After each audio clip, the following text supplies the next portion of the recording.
Hello everyone, कैसे हैं सब लोग। उम्मीद करता हूं सब बढ़िया होंगे।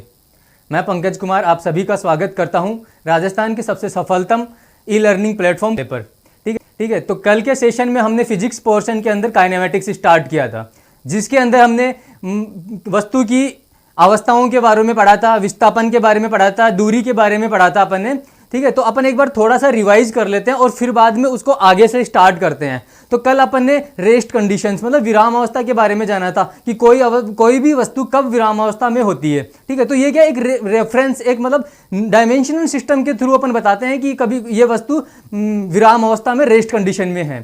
ठीक है, तो एक मतलब जब किसी डायमेंशन सिस्टम के रेफरेंस के अंदर किसी वस्तु की टाइम के अकॉर्डिंग सिचुएशन मतलब पोजीशंस चेंज नहीं होती है ना, तो उसको अपन विराम अवस्था में बोलते हैं। अब बोलते हैं कि अपन गतिक अवस्था में किस चीज को बोलते हैं, तो गतिक अवस्था होती है जो विराम अवस्था के जो अपोजिट होती है कि टाइम के अकॉर्डिंग किसी स्पेशल निर्देश तंत्र के सापेक्ष अगर किसी वस्तु की प्रति सेकंड या फिर समय के रेफरेंस के अंदर पोजीशंस चेंज होती है तो उसको अपन बोलते हैं गतिक अवस्था। इसके बाद में अपन ने बात किया था कि डिस्प्लेसमेंट एंड डिस्टेंस के अंदर क्या डिफरेंस होता है। तो डिस्टेंस क्या होता है, डिस्टेंस एक लेंथ होती है, मतलब डिस्टेंस लेंथ ऑफ रूट, मतलब किसी भी वस्तु के द्वारा तय की गई मार्ग की कुल लंबाई होती है। देखो ना, डिस्टेंस क्या होती है, मार्ग की कुल लंबाई होती है। और डिस्प्लेसमेंट क्या होता है, डिस्प्लेसमेंट होता है चेंज इन पोजिशन वेक्टर, मतलब स्थिर सदिश स्थिति सदिश के अंदर जो परिवर्तन होता है ना उसको अपन डिस्प्लेसमेंट बोलते हैं। मतलब कि जो किसी पिंड या किसी अपन वस्तु को बोलते हैं उसकी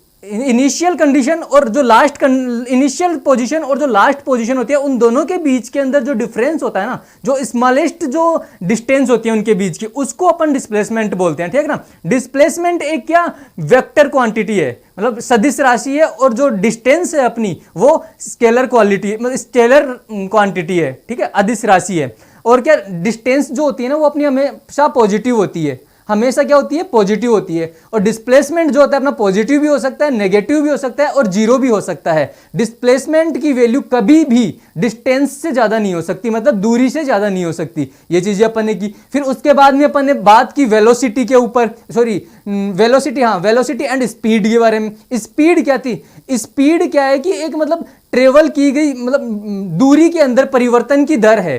क्या है, दूरी के अंदर परिवर्तन की, किसी पिंड के द्वारा तय की गई दूरी का समय के साथ जो अनुपात होता है, एक मतलब एक फिक्स टाइम पीरियड के अंदर जो दूरी ट्रेवल की गई है उसका अगर उस टाइम पीरियड के साथ अपन रेशियो निकालते हैं ना तो उसको बोलते हैं दूरी।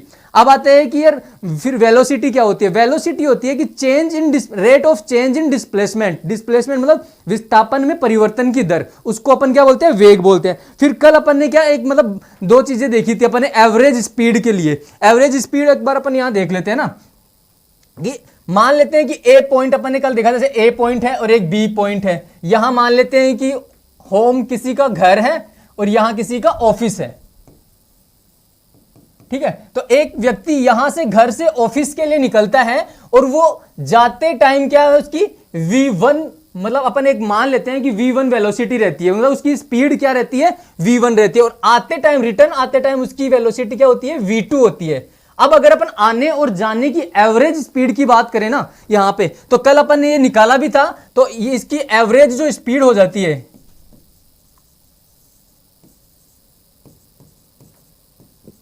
मतलब औसत चाल, तो औसत चाल अपन ने कल क्या निकाली थी, 2v1 v2 upon v1 plus v2। ठीक है, इसी के साथ अगर अपन ये बात करते हैं कि अगर कोई पर्सन 1 घंटे कंटिन्यूअस चलता है, अलग अलग मतलब स्पीड के साथ चलता है, मान लेते हैं कि अपन 30 मिनट के लिए वो v1 स्पीड से चलता है। ठीक है, v1 स्पीड से चलता है वो 30 मिनट के लिए। इसके बाद नेक्स्ट वाले 30 मिनट के अंदर वो क्या करता है, अपनी स्पीड को v2 कर लेता है। ठीक है, अब अगर अपन उसके द्वारा 1 घंटे के अंदर मतलब 1 आवर के अंदर जो ट्रेवल की गई, जो मतलब उस स्पीड है, उसको अगर एवरेज निकाले, अगर इस रेफरेंस में अपन एवरेज निकालते हैं तो एवरेज स्पीड अपनी क्या हो जाएगी, v1 प्लस v2/2। ठीक है, ये अपन ने कल देख लिया था। इसके बाद था अपना वेलोसिटी। तो वेलोसिटी अपन ने बताया है कि change rate of change in displacement वो क्या होती है, वेलोसिटी होती है। ठीक है, इसके बाद एक बार अपन ना यहां पे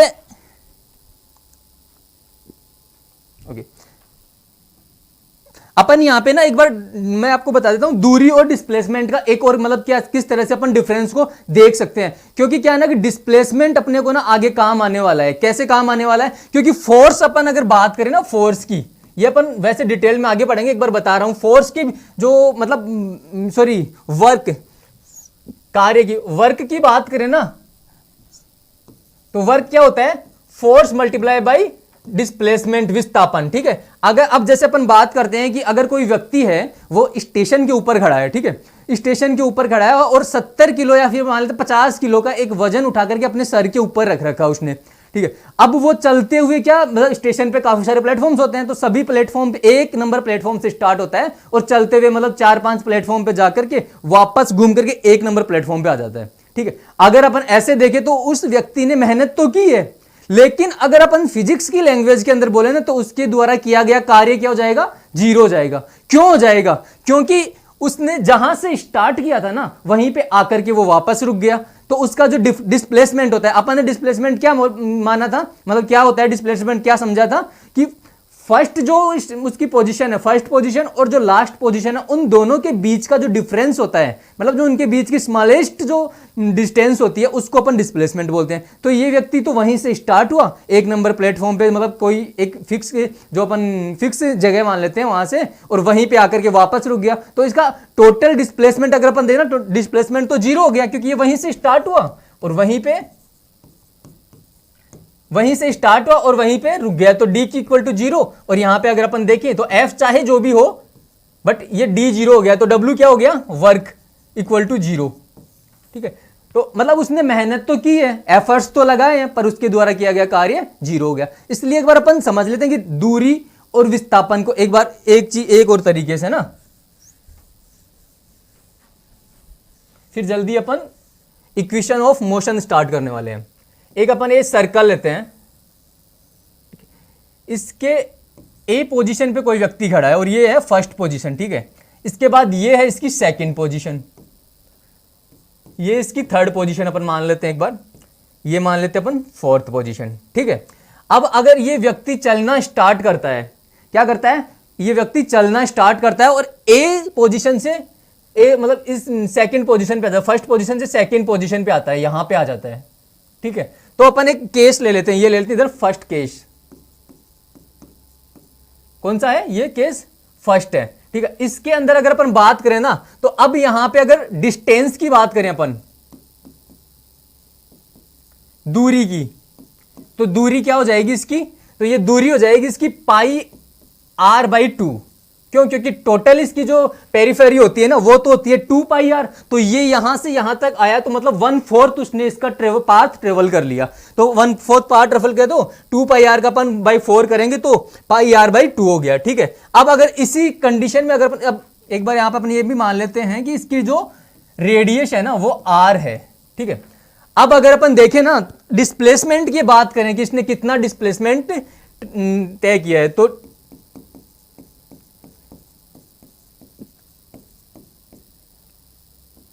डिस्प्लेसमेंट विस्थापन, ठीक है। विस्थापन क्या हो जाएगा? विस्थापन होगा इसका जो शॉर्टेस्ट पाथ है, ये वाला। अब ये कैसे निकालेंगे अपन? ये ऐसे, अपने को पता है ये रेडियस है, ये रेडियस है, तो ये वाला ये कितनी हो गई? r√2। देखो पाइथागोरस थ्योरम से अपन निकालेंगे ना इसको, a² + b²। किसी ट्रेंगल के अंदर अपन बात करें अगर ये L,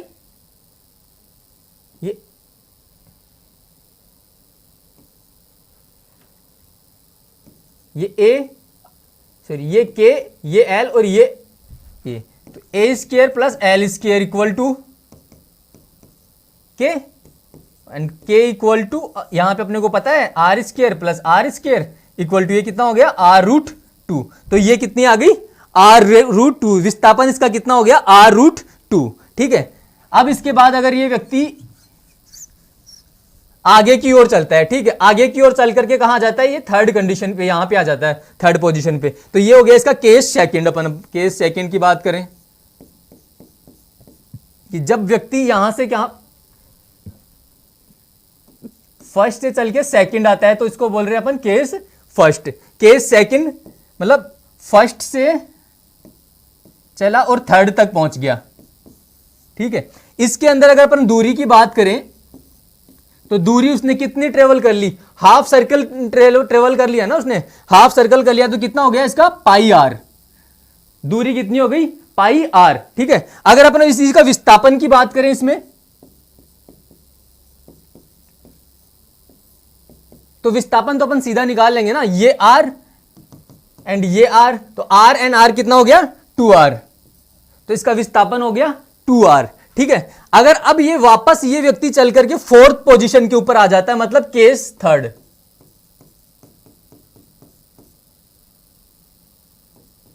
फर्स्ट से चल के ये कहां तक पहुंच गया फोर्थ तक, ठीक है। अब ये अगर इस केस के अंदर अपन बात करेंगे, मतलब यहां से चल के ये व्यक्ति यूं चलता हुआ और फोर्थ पोजीशन पे आ गया है, तो अब अगर अपन दूरी की बात करें तो दूरी कितनी हो गई, देखो ये पूरी जो पेरिफेरी थी वो कितनी थी 2 पाई आर, अब इसका केवल 1/4 पार्ट बचा है, इसने कितना कर लिया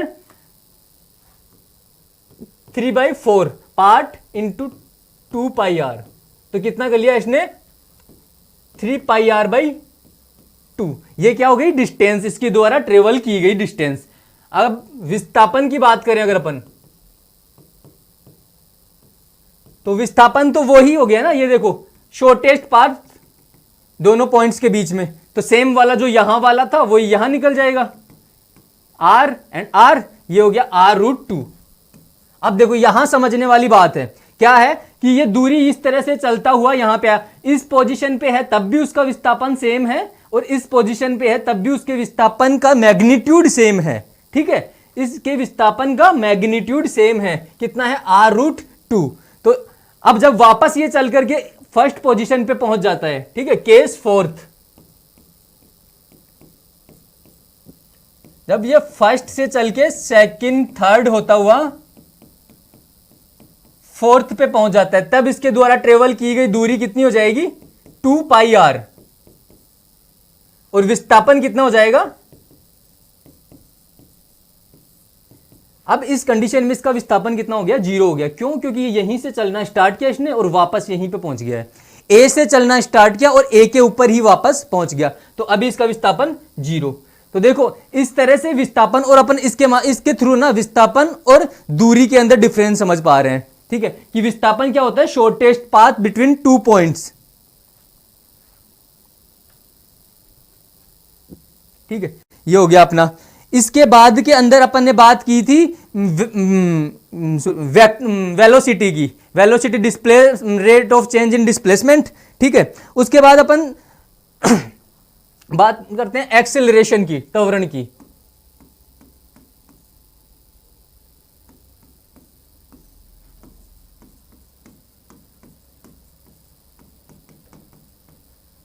ठीक है, एक्सेलरेशन, एक्सेलरेशन क्या था, A equal to rate of change in velocity with respect to time,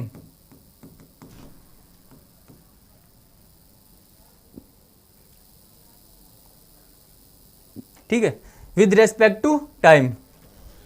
अगर अपन अब इसका इस तरह से देखते हैं, ए वेक्टर इक्वल टू मतलब change rate of change in velocity with respect to time, तो ये क्या है v2 वेक्टर अपो minus v1 vector upon t2 minus t1, ये टाइम इंटरवल हो गया, और ये हो गया rate of change in displacement equal to acceleration, ठीक है।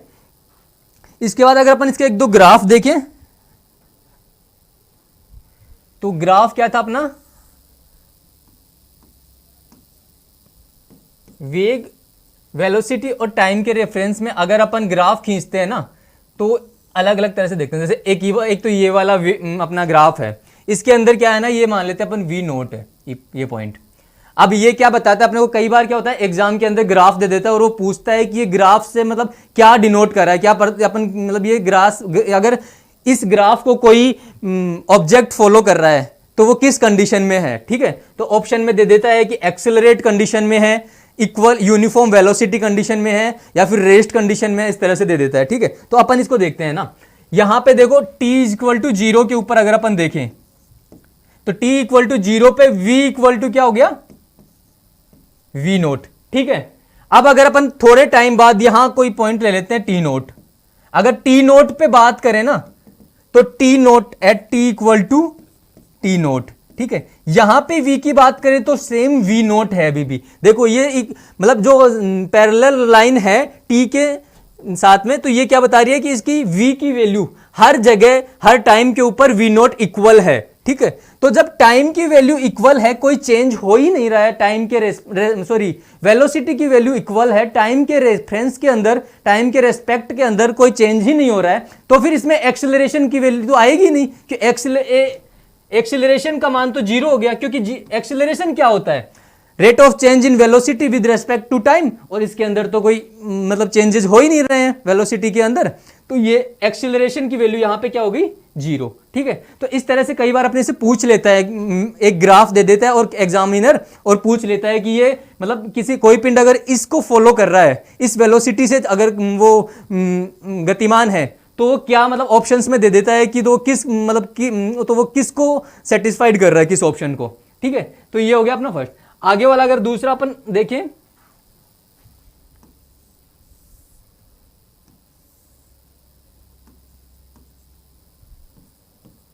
वी एंड टी के अंदर एक ग्राफ, ठीक है, ये हो गया 0। अब यहां पे अगर अपन एक टाइम को डिवाइड कर देते हैं 1, 2, 4 एंड 5, ठीक है, इस तरह से इसको अपन 5 के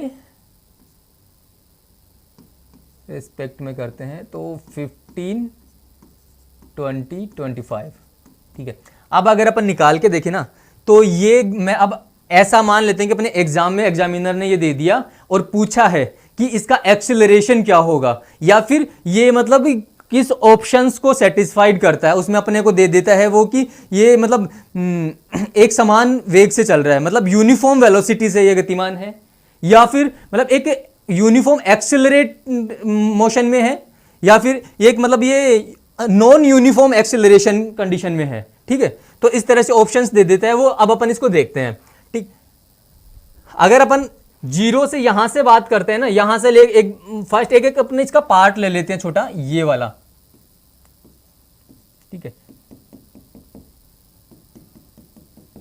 ये देखो, इसमें टाइम डिफरेंस कितना है, 3 - 2 इक्वल टू 1, मतलब delta T is equal to 1 second, अगर ये सेकेंड में लें अपन, और ये मीटर प्रति सेकेंड, ठीक है।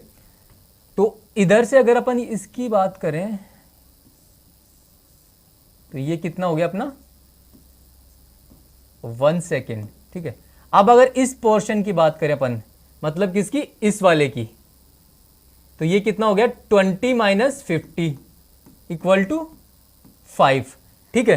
तो अपने को पता है कि एक्सीलरेशन ए क्या होता है, v2 - v1 upon t2 - t1 equal to, अगर अपन इसमें वैल्यू पुट करते हैं, ठीक है, v2 अपना इस कंडीशन में कौन सा हो गया, ये हो गया अपना v2, और ये हो गया अपना v1 का, तो v2 कौन सा अपना 20 - 15 अपॉन t2 - t1, 3 - 2, ठीक है। तो ये कितना हो गया अपना 5 मीटर पर सेकेंड स्क्वायर।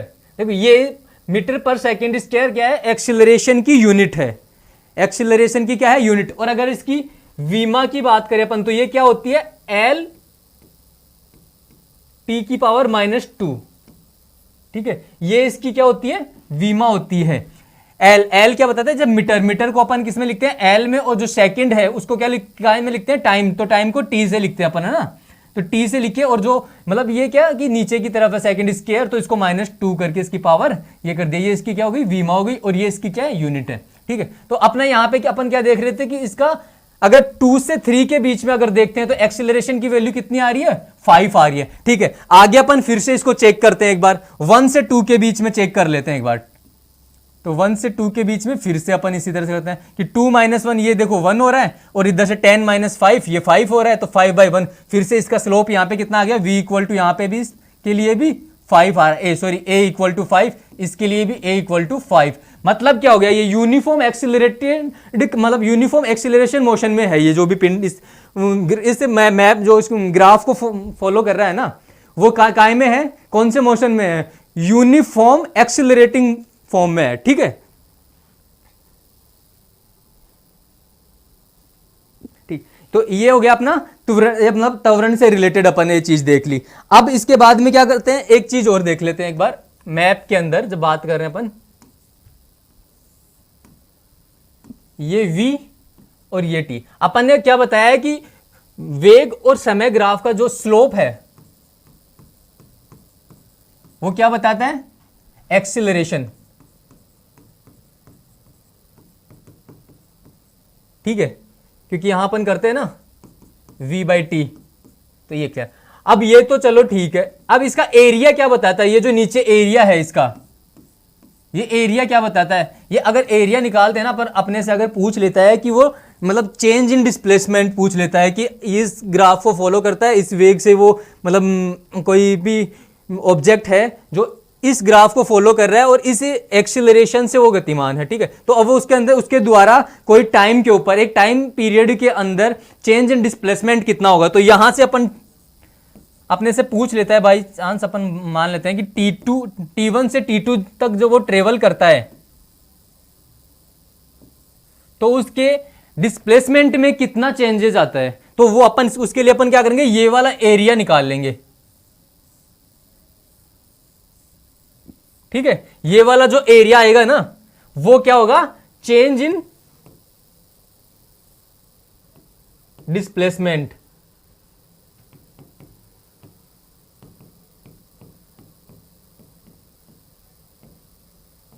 विस्थापन में परिवर्तन।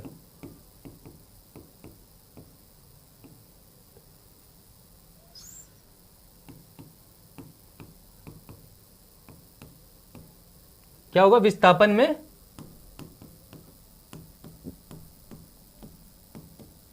परिवर्तन। ठीक है, सेम इसी तरह से अगर अपने पास ग्राफ होता है acceleration with respect to time, तब इसके जो अंडर में जो इसके नीचे की साइड का जो एरिया होता है ये क्या बताता है, चेंज इन वेलोसिटी।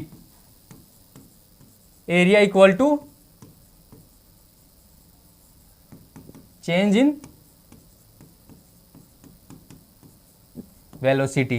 ठीक है, पीछे वाले लेक्चर के अंदर अपन इसके ऊपर एक क्वेश्चन भी किया था, अपन ने बताया था कि इस तरह से अपने पास एक क्या था, v और t के अंदर एक मैप था जिसके अंदर इस तरह से था वो कुछ,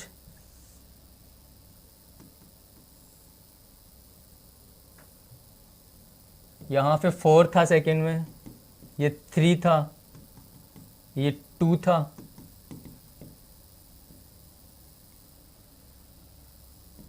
ये क्या है, ये 1 है, ये 0 है, ये 20 है मीटर प्रति सेकंड, और ये कितना है, 10 है। ठीक है, तो अपने से पूछा था कि जब ये ग्राफ दे रखा है, अगर कोई ऑब्जेक्ट है वो इस ग्राफ को फॉलो कर रहा है तो उसके द्वारा 4 सेकंड के अंदर कितने मतलब दूरी तय की गई। ठीक है, कितना विस्थापन में उसके परिवर्तन कितना होता है, तो उसके लिए अपन क्या करेंगे, उसके लिए अपन ये एरिया निकाल देंगे जो इस मैप में 4 सेकंड तक का जो नीचे का एरिया है ना, ये एरिया निकाल देंगे। तो ये एरिया निकाल लेते हैं अपन, ये कितना आ जाता है, ये अपना आ जाएगा 10, ये हो जाएगा 20, ये 50 और ये 10। अगर इसको टोटल अपन सम करेंगे ना तो 55 मीटर डिस्प्लेसमेंट के अंदर चेंज आ जाता है। ठीक है, अब इसके बाद में अपन आप बात कर रहे हैं मतलब कि रिलेटिव वेलोसिटी। क्या है रिलेटिव वेलोसिटी? रिलेटिव वेलोसिटी क्या होती है, जब एक रेफरेंस के अंदर दो ऑब्जेक्ट होते हैं, मान लेते हैं कि एक रेफरेंस के अंदर दो ऑब्जेक्ट ए और बी हैं, एक ट्रेन के अंदर ए और बी हैं, तो उनके मतलब एक ही जब दो ए और बी की वेलोसिटी एक ही रेफरेंस के थ्रू होती है ना, तब ए के द्वारा बी की जो वेलोसिटी देखी जाती है तो उसको बोलते हैं अपन क्या, रिलेटिव वेलोसिटी। एक बार यहां अपन देख लेते हैं,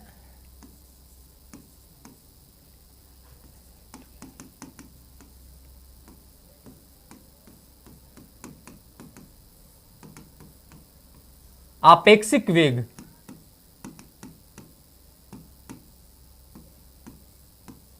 एक निर्देशांक तंत्र के अंदर एक वस्तु का वेग दूसरी वस्तु के सापेक्ष निकालते हैं, तो उसको बोलते क्या है अपन, आपेक्षिक वेग बोलते हैं। ठीक है, अब अगर इसको अपन इस तरह से समझते हैं, ये अपने क्या मतलब कहां कहां काम आ रहा है, ये अपने उन क्वेश्चंस के अंदर काम आएगा जहां पे अपन ये बात करते हैं ना कि एक ट्रेन के अंदर एक व्यक्ति बैठा है और उसके ऊपर एक व्यक्ति मतलब 5 किलो मतलब अपोजिट डायरेक्शन में दौड़ रहा है, तो उसके एक जो तीसरा व्यक्ति है जो प्लेटफॉर्म पर खड़ा है, तो उसको कितनी वेलोसिटी उसकी दिखाई दे रही है ना। तो इस तरह के जो रिलेशन वाले, रिलेटिविटी वाले जो क्वेश्चन होंगे ना, वो करेंगे। एक क्वेश्चन अपन करके देखते हैं यहाँ पे, ठीक है, आपेक्षिक वेग के अंदर कि एक व्यक्ति है,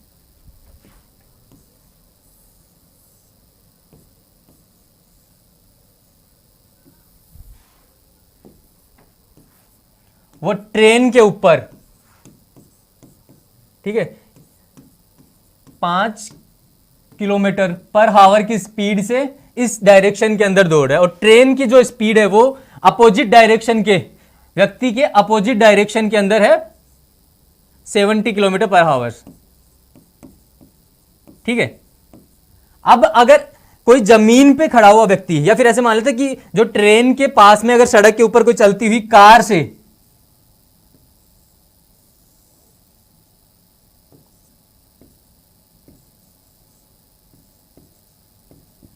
एक व्यक्ति है, कार से, जो कार 30 किलोमीटर पर हावर की स्पीड से अपोजिट डायरेक्शन में चल रही है ट्रेन के। देखो ट्रेन है वो 70 किलोमीटर की पर 70 किलोमीटर पर हावर की स्पीड से इस डायरेक्शन में जा रही है, और जो व्यक्ति है उसके ऊपर खड़ा है वो दौड़ रहा है 5 किलोमीटर पर हावर की स्पीड से अपोजिट डायरेक्शन में। अब इस कंडीशन के अंदर, अगर इनको अपन नाम दे देते हैं ए और बी, अगर बी एक कार के अंदर बैठा है, जो कार है वो 30 किलोमीटर पर हावर की स्पीड से ट्रेन के अपोजिट डायरेक्शन में जा रही है, मतलब कि एक ही डायरेक्शन में जा रही है। ठीक है, तो जब बी वाला व्यक्ति एक को स्पीड को देखता है तो उसको कितनी दिखाई देगी। ठीक है, यहां पे इस तरह की क्वेश्चंस को सॉल्व करने के लिए अपन को रिलेटिव वेलोसिटी की मतलब अपन को जरूरत होती। इसको इस तरह की क्वेश्चंस को अपन किस तरह से सॉल्व करते हैं, तो इस तरह की क्वेश्चंस को अपन इस तरह से सॉल्व करेंगे कि जो व्यक्ति देख रहा है, मतलब जो देख रहा है ना, वो खुद को एक रेस्ट कंडीशन में मान करके देखता है। क्या करता है, रेस्ट कंडीशन के अंदर मान करके फिर देखेगा कि सामने वाले की स्पीड क्या है। तो ये अब रेस्ट कंडीशन में कब होगा, तो इसको रेस्ट कंडीशन में करने के लिए क्या करते हैं, ऐसे क्वेश्चंस को सोल्व करने के लिए अपन कि जिसकी अपने को स्पीड निकालनी है ना, तो उसको इसकी स्पीड दे दो अपोजिट डायरेक्शन के अंदर। तो इसकी स्पीड कितनी है, 30 किलोमीटर पर हावर। इसको अपन रेस्ट में करके इसको दे देते हैं अपोजिट डायरेक्शन में 30 किलोमीटर पर हावर। अब इसकी स्पीड कितनी हो गई, 5 किलोमीटर की स्पीड इसको इस साइड में थी और 30 किलोमीटर की इधर हो गई, तो इस साइड में कितनी हो गई इसकी 25 किलोमीटर पर हावर। पर क्या 25 किलोमीटर पर हावर इस बी को दिखाई देगी, नहीं। क्यों, क्योंकि इस नीचे ट्रेन भी तो है, ट्रेन 70 किलोमीटर पर हावर की स्पीड से अपोजिट डायरेक्शन में चल रही है। ठीक है, तो ये किस साइड में आई स्पीड, इसकी स्पीड आ गई ट्रेन की डायरेक्शन में 25 किलोमीटर पर हावर। तो अब इसको टोटल कितनी स्पीड दिखाई देगी, ए की। ठीक है, कार में चलते हुए बी को, तो कार में चलते हुए बी को कितनी स्पीड दिखाई देगी, तो इसकी डायरेक्शन भी इसी साइड में और ट्रेन की डायरेक्शन भी इसी साइड में, दोनों को ऐड कर देते हैं। तो ऐड करने के बाद इसको जो बी को दिखाई देने वाली है, बी को ए की स्पीड जो दिखाई देने वाली है, ठीक है, ए की स्पीड बी के सापेक्ष, तो ये कितनी हो जाएगी 25 प्लस 70 इक्वल टू 95 किलोमीटर पर हावर। ठीक है, तो इस तरह की क्वेश्चंस को निकालने के लिए अपने रिलेटिव वेलोसिटी को यूज करते हैं। ठीक है, अब इसके बाद अपन चलते हैं इक्वेशंस के ऊपर। ठीक है, इक्वेशंस ऑफ मोशन।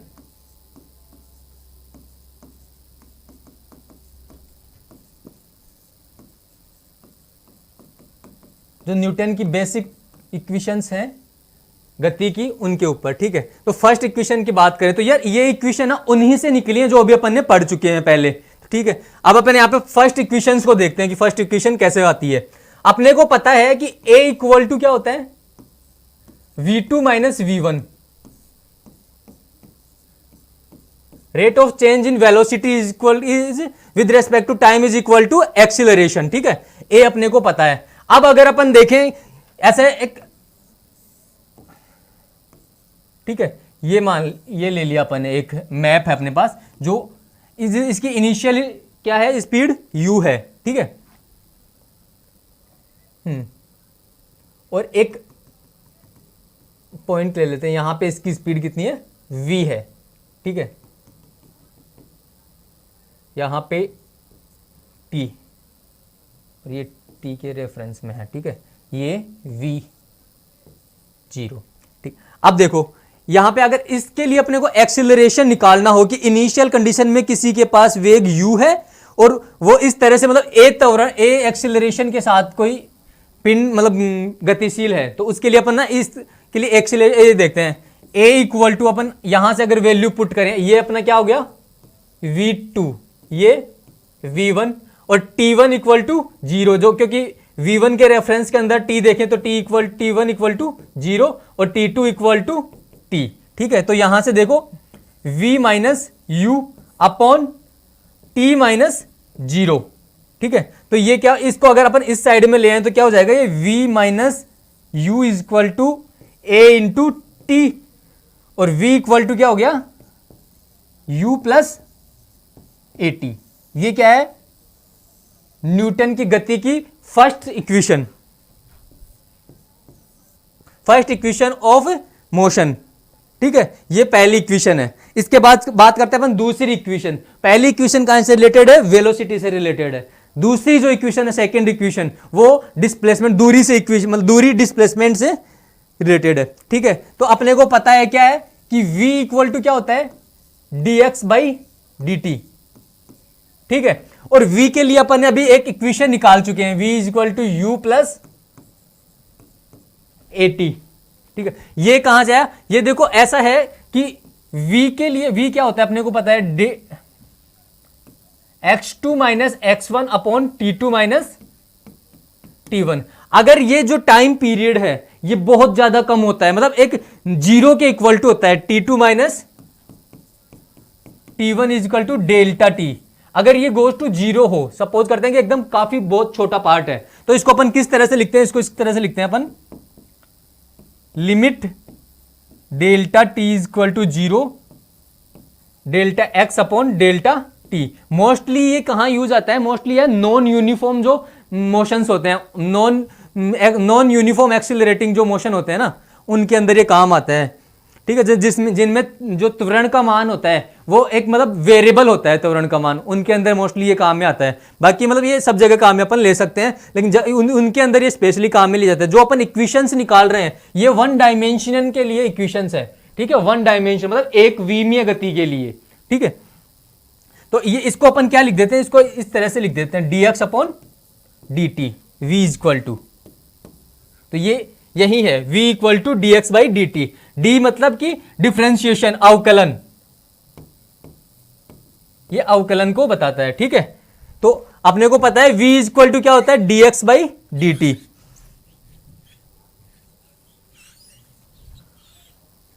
ठीक है। यहां से अगर अपन इसको इस तरह से करें, dx is equal to v dt, देखो इसमें मतलब अपने को ना थोड़ा बहुत डिफरेंशिएशन और इंटीग्रेशन पढ़ने होंगे, तो ये अभी बेसिक है, ये तो मैं बता देता हूं ना। फिर बाद में अपन एक सेशन ऐसा लेंगे जिसके अंदर डिफरेंशिएशन और इंटीग्रेशन के कुछ फॉर्मूलाज, कुछ मतलब उनको सोल्व करने के तरीके, अपन उसमें कुछ क्वेश्चंस कर लेंगे, जिससे अपने को इस तरह के क्वेश्चन समझ में आसानी से आ जाएंगे। अभी तो ये मतलब इजी इंटीग्रेशन है जो अपन अभी कर लेते हैं ना, ठीक है। तो ये dx, अब इसका कर देते हैं अपन इंटीग्रेशन, क्योंकि ये छोटे से पार्ट के लिए, और अपने को क्या करना है, पूरे जो ट्रेवल किया गया पाथ है उसके लिए निकालने इक्वेशन। तो ये छोटे पाथ के लिए तो अपन इसका इंटीग्रेशन कर देते हैं दोनों साइड के अंदर, ठीक है। dx की वैल्यू क्या हो जाएगी, x, इंटीग्रेशन इसका कहां से कर देंगे, 0 से लेके s, अपन टोटल डिस्टेंस जो मान लेते हैं वो मान लेते हैं s है, और इसका कहां से कर देंगे, 0 से लेके t तक, मतलब कंप्लीट टाइम पीरियड के लिए इसका इंटीग्रेशन कर देते हैं, ठीक है। तो इसकी वैल्यू क्या आ जाएगी इधर, इसकी वैल्यू क्या होगी इधर s। क्यों? क्योंकि dx का अगर अपन इंटीग्रेशन करते हैं ना 1 का, सॉरी अगर 1 का अपन इंटीग्रेशन करते हैं, सॉरी हाँ इंटीग्रेशन करते हैं, तो ये क्या आ जाता है x प्लस सी हो जाता है। c क्या है? कोफिशिएंट है, ठीक है। और अगर अपन इसके साथ x इंटू डी एक्स इसका इंटीग्रेशन करते हैं तो क्या आता है एक्स स्क्वायर अपॉन 2 प्लस सी, ये हो जाता है। c क्या है यहाँ पे? कोफिशिएंट है, ठीक है। तो इसी तरह से अगर अपन इधर करें x, इसके मल्टीप्लाई में अपन 1 मान लेते हैं ना, तो अब अगर dx का इंटीग्रेशन करते हैं तो वो क्या आ जाएगा x, और अगर जब अपने पास लिमिट्स हो तो ये कोफिशिएंट की वैल्यू मतलब मायने नहीं रखती है ना। तो 0 से s इक्वल टू, इधर अपन v की वैल्यू पुट कर दें। v की वैल्यू कहां से? यहां से v की वैल्यू पुट कर दें इसके अंदर, u plus a T into D T. अगर इसको अपन ओपन करें तो ये क्या हो जाएगा u डी टी प्लस ए क्या है? ए तो फिक्स है, मतलब चेंजेबल है नहीं। अपन क्या बात काय को पढ़ रहे हैं? अपन पढ़ रहे हैं यूनिफॉर्म एक्सीलरेटिंग मोशन को। तो यूनिफॉर्म एक्सीलरेटिंग मोशन मतलब ए क्या होगा? वेरिएबल नहीं होगा ये, ठीक है। ए वेरिएबल नहीं है, ए मतलब एक अचर है, ठीक है। यू प्लस ए को बाहर निकाल देते हैं, 0 से T into T D T. देखो इस टी और टी डी टी को, टी को अपन इंटीग्रेशन से बाहर नहीं निकाल सकते क्योंकि अभी इसका इंटीग्रेशन अपन ने किया नहीं है। अब अगर आगे इधर देखिए अपन, तो इसका तो क्या हो जाएगा s माइनस 0, इसकी वैल्यू रख देते हैं इसके अंदर। पहले क्या अपर वैल्यू रखते हैं, फिर बाद में माइनस के साथ में लोअर वैल्यू रखते हैं, लोअर लिमिट रखते हैं। तो s माइनस 0 और ये अपन s ही कर देते हैं, इसको s हो जाएगा, ठीक है ना। अब इसकी बात करें तो u क्या है? u भी एक क्या है? फिक्स कोफिशिएंट है, तो इसको भी अपन बाहर निकाल सकते हैं। तो ये t dt, इसका अगर अपन इंटीग्रेशन करेंगे तो क्या हो जाएगा ut प्लस a आ गया। t dt का इंटीग्रेशन करेंगे तो क्या हो जाएगा 1/a टी स्क्वायर। इस तरह से ये इक्वेशन आ गई अपनी क्या? सेकंड। ये थी अपनी फर्स्ट, ठीक है। अब बात करते हैं थर्ड इक्वेशन के लिए चलते हैं, ठीक है। थर्ड इक्वेशन क्या था? अपन को पता है कि फर्स्ट इक्वेशन अपनी है v equal to u plus a t. Second equation अपनी s equal to u t plus half a t square, ठीक है। अब अगर अपन इस फर्स्ट इक्वेशन का दोनों साइड के अंदर क्या कर देते हैं? इसका वर्ग कर देते हैं, स्क्वायर कर देते हैं, ठीक है। u प्लस ए टी का होल स्क्वायर, ठीक है। ये तो v स्क्वायर ऐसे कैसे, इसको अपन ओपन करें तो u स्क्वायर कैसे कर देंगे? a प्लस बी के होल स्क्वायर के अकॉर्डिंग। a प्लस बी, इसका होल स्क्वायर क्या होता है? a square plus b square plus 2ab,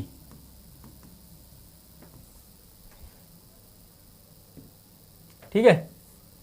इसी के अकॉर्डिंग इसको ओपन करते हैं अपन। तो a square T square plus 2u A T. यहां से v स्क्वायर को ऐसे किया से u स्क्वायर सेम। अब इसके अंदर अपन क्या करते हैं? हाँ 1/2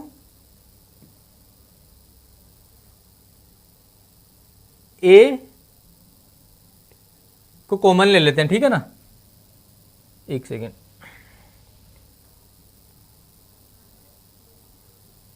हाँ 2a को कॉमन ले लेते हैं इसके अंदर से अपन। तो ये हो जाएगा 1/2 ए टी स्क्वायर प्लस ये हो गया यू टी, ठीक है। देखो इसके अंदर से अपन ने 2a को कॉमन ले लिया, तो इसमें तो 2 था नहीं, तो इसको ऊपर नीचे 2 से मल्टीप्लाई कर दें अगर एक बार, तो ये ऊपर वाला 2 और इसका 1a, मतलब a की a स्क्वायर है तो एक a बाहर आ जाएगा। 2 और एक a इसका बाहर आ गया, तो अंदर क्या बच गया? 1/2 a T square, 1/2 a T square. इसके अंदर से 2a, ये 2 और ये a कॉमन आ गया, तो क्या बच गया? ut। अब अपने को पता है कि ये क्या होता है? ut plus half a t square, ये रहा s, ठीक है। तो v स्क्वायर इक्वल टू क्या हो गया? यू स्क्वायर प्लस 2as, ये हो गया अपना थर्ड इक्वेशन। ठीक है, अब ऐसे तो अपने पास थर्ड इक्वेशंस हो गए है ना, वन डायमेंशन के थर्ड इक्वेशन, पर अपन इसको क्या सेकंड इक्वेशन को थोड़ा सा सोल्व करके एक मतलब इस तरह से एक फॉर्मूला बना सकते हैं। जब अगर अपने को कोई पूछ ले कि कोई पिंड अगर फ्रीली ऊपर से मान लो मतलब ऊपर से नीचे की ओर गिर रहा है, ठीक है, या फिर वन डायमेंशन में कोई भी एक मोशन हो रहा है, तो अगर अपने को एक पर्टिकुलर एक सेकंड के लिए, एक पर्टिकुलर फिक्स सेकंड के लिए कि इस सेकंड के अंदर इसने कितना मूवमेंट किया, कितना डिस्प्लेसमेंट इसके अंदर चेंज हुआ डिस्प्लेसमेंट में, अगर वो पूछ लेते हैं तो उसके लिए अपन एक फॉर्मूला अपन यहां पे निकालेंगे ना, क्या मतलब कि nवे सेकंड में, nth वे सेकंड में तय की गई दूरी या विस्थापन।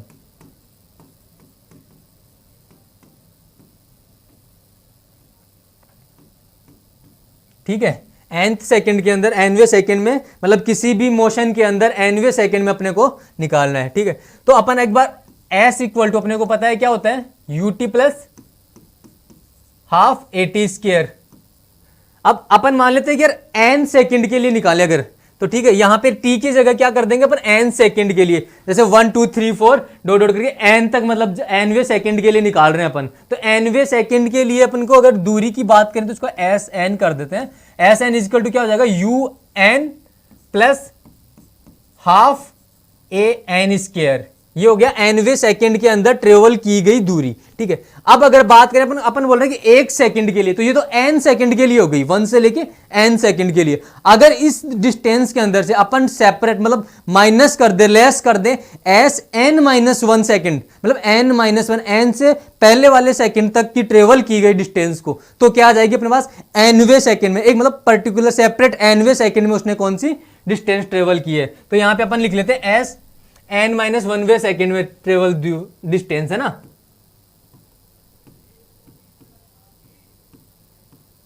n माइनस 1 सेकेंड में ट्रेवल की गई डिस्टेंस, तो ये होगा u n minus 1 plus half a n minus 1 का होल स्क्वायर। ठीक है, अब अपने को क्या निकालना है कि nवे सेकंड में तय की गई दूरी, तो इसके लिए क्या करेंगे अपन, n सेकंड में टोटल तय की गई दूरी माइनस n माइनस 1 सेकंड में टोटल जो ट्रेवल की गई डिस्टेंस, उसको माइनस कर देंगे। ठीक है, तो sn minus 1 equal to un plus half an square minus un minus 1 plus half an minus 1 का स्क्वायर। ठीक है, अब देखो इसको ओपन कर देते हैं, un same plus half an square same minus, इसको अगर अपन ओपन करें तो ये क्या हो जाएगा, un minus 1 minus half an minus 1 का होल स्क्वायर। ठीक है, आगे वापस सोल्व करते हैं थोड़ा इसको, un plus half an square minus, इसको ओपन कर देते हैं un प्लस u, प्लस क्यों, क्योंकि माइनस और माइनस मिलकर के क्या बना देंगे प्लस, u को 1 से मल्टीप्लाई किया u हो गया, माइनस हाफ a, इसको ओपन कर देते हैं अपन यहीं पे। ठीक है, n माइनस 1 का होल स्क्वायर है ना, इसको अपन ओपन कर देते हैं, n square minus 2n plus 1। ठीक है, अब 1/2 a को इसके साथ मल्टीप्लाई करते हैं तो क्या आ गया n स्क्वायर, अब माइनस और माइनस क्या हो जाएगा प्लस, और 2 से 2 कैंसिल हो जाएगा, तो क्या बन जाएगा an, क्या बन गया an, 2 से 2 कैंसिल हो गया और एक होकर के ये हो गया। ठीक है, अब आगे क्या हुआ, माइनस प्लस से इससे मल्टीप्लाई हो गया 1/2 a। ठीक है, अब यहां पे देखते हैं, देखो माइनस का un से प्लस का un कैंसिल आउट हो गया, इससे ये कैंसिल हो गया, क्या बच गया u प्लस, अब देखो यहां से अपन क्या ले लें, अगर इसको भी 2/2 से मल्टीप्लाई कर दे और 2 से डिवाइड कर दे, तो 1/2a कॉमन ले ले, 1/2a, तो क्या बन गया 2n माइनस 1। ये क्या आ गया, nवें सेकंड के अंदर तय की गई दूरी।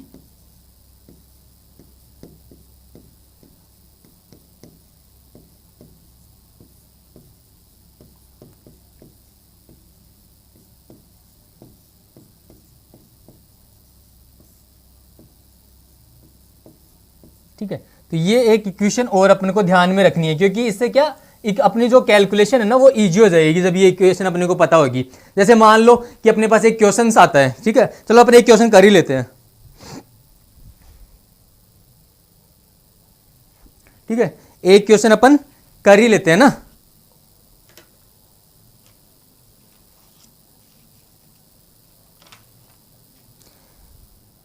क्वेश्चन क्या है अपने कि एक वस्तु है h ऊंचाई के ऊपर,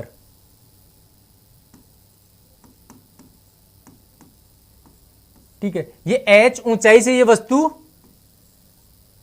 नीचे की ओर गिरती है, ये फर्श है। ठीक है, अब इसके द्वारा लास्ट वाला सेकंड है, मतलब ग्राउंड से टच होने के पहले टोटल टाइम जो भी है उसके अंदर जो लास्ट वाला सेकंड है ना, उस लास्ट वाले सेकंड के अंदर जो ट्रेवल की गई दूरी है वो अपने को दे रखी है। क्या देखे, अंतिम सेकंड में ट्रेवल दूरी वो क्या दे रखी है, 9h/25, 9h/25 ये दे रखी है। मैं ना क्वेश्चंस को वैसे ना लिख करके क्वेश्चन को पूरा एक्सप्लेन करके बता रहा हूं कि इस तरह से अपने पास क्वेश्चन, एक ऑब्जेक्ट है वो ऊपर से नीचे की ओर गिरता है, तो अपने को बता रखा है कि जो लास्ट वाले सेकंड में उसके द्वारा ट्रेवल की गई जो डिस्टेंस है वो क्या है, 9h/25, और टोटल जो हाइट है उसकी वो क्या है, h है। टोटल हाइट क्या है, h है उसकी। तो अब अपने से क्या पूछ रहा है, वो पूछ रहा है कि तो उसकी ऊंचाई h क्या होगी। ठीक है, उसकी ये ऊंचाई जो है ये h, ये क्या हो जाएगी, ठीक है, उसकी ऊंचाई क्या हो जाएगी। अब अपन ऐसे कर लेते हैं एक बार तो कि देखो, जब कोई वस्तु ऊपर से नीचे की ओर गिरती है ना, तो इसके अंदर एक जो एक्सीलरेशन अपन बात करें तो इसके अंदर क्या काम करता है, एक्सीलरेशन g। और जब ऊपर से वो नीचे की ओर गिर रही होती है, क्योंकि जी कैसे काम करता है, नीचे की साइड में काम करता है, तो जब ऊपर से ये नीचे की ओर गिर रही होती है ना, तो ये क्या काम करता है, पॉजिटिव। और जब कोई वस्तु ऊपर से नीचे की ओर जा रही होती है, क्या जा रही है, ऊपर से नीचे की ओर अपन फेंकते हैं, तब उसके लिए जी क्या काम करता है, नेगेटिव में, क्योंकि जी नीचे की ओर लगता है। ये क्या करता है, इसके वेग को कम करने की कोशिश करता है। ठीक है, तो यहां पे जी ये लग रहा है। ठीक है, अब अपन निकाल लेते हैं यहाँ पे, क्योंकि ये वन डायमेंशनल मोशन है, वन डायमेंशन में हो रहा है, ऊपर से एक ही डायरेक्शन के अंदर इसका मोशन हो रहा है। ठीक है, तो यहां से s इक्वल टू यू, विराम अवस्था से गिरना स्टार्ट हो रही है, तो यहां पे u equal to 0, s equal to अपने को पता है ut प्लस 1/2, a की जगह अपना क्या आ जाएगा, g t स्क्वायर। अगर अपन ये मान लें कि इसका जो लास्ट वाला सेकंड है, मतलब n सेकंड, n, अब इसको मान लेते हैं कि n सेकंड लेती है ये टोटल ट्रेवल करने में, तो इसके अंदर t इक्वल टू क्या लिख देंगे अपन, n। s is equal to अपने को पता है इसका इनिशियल जो वेग है, प्रारंभ जो जहां से स्टार्ट होती है वहां से क्या इसको विराम अवस्था से छोड़ा जा रहा है, तो विराम अवस्था छोड़ा जा रहा है, तो u इक्वल टू 0, तो ये तो हो गया 0, प्लस ये कितना हो गया 1/2 g n स्क्वायर। और अपने को पता है कि टोटल जो इसकी हाइट है वो कितनी है, h अपने को दे रखी है, h हाइट से गिर रहा है, तो अपने को यहां से क्या मिल जाएगा, n मिल जाएगा। n इक्वल टू कितना हो जाएगा, 2h/g रूट। ये अपने को क्या मिल गया, n मिल गया, इसका टाइम, मतलब इतना टाइम इसको लग रहा है। अब अपने को अपने पास इक्वेशन थी वो कि nवें सेकंड के अंदर ट्रेवल की गई दूरी, ठीक है, nवें सेकंड में ट्रेवल की गई दूरी वो क्या होती है, अपने को ये दे रखी है। तो अगर अपन उस इक्वेशन के अंदर इसकी वैल्यूज पुट करते हैं, तो उस इक्वेशन को वैल्यू पुट करके उसको अपन इस जो अपने को दे रखी है, जो अपने को ये डिस्टेंस दे रखी है, इसके इक्वल कर देंगे उसको, क्योंकि ये भी तो वही है जो आखिर वाले, लास्ट वाले, अंतिम वाले सेकंड की अंदर ट्रेवल की गई दूरी है। ठीक है, तो ये कितनी है, 9h/25। ठीक है, इसको अपन इक्वल टू कर देते हैं u, u अपने को पता है 0 हो गया, तो आगे 1/2 break into g/2 2n minus 1। ठीक है, और n की वैल्यू अपने को पता है, n की वैल्यू यहां से यहां पुट कर देंगे अपन। ठीक है। तो अब इसके अंदर देखो क्या रहा, जी की वैल्यू, जी की जो स्टैंडर्ड वैल्यू होती है वो होती है 9.8 मीटर पर सेकेंड स्क्वायर। तो अपने पास इस इक्वेशन के अंदर क्या आ गया, सब के मान आ जाएंगे। ठीक है, एक अपने पास वेरिएबल बचेगा, वो रहेगा h। ठीक है, अब एक इक्वेशन के अंदर केवल अपने पास h वेरिएबल है, बाकी सभी के अपने पास क्या आ जाएंगे, मान आ जाएंगे। तो इससे अपन क्या करेंगे, इसके मान निकाल लेंगे। 9h/25 equal to g/2 into 2 root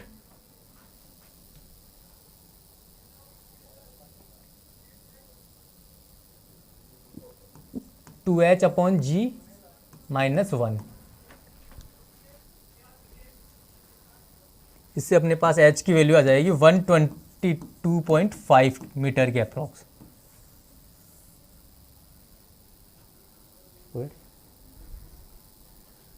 चलो ठीक है।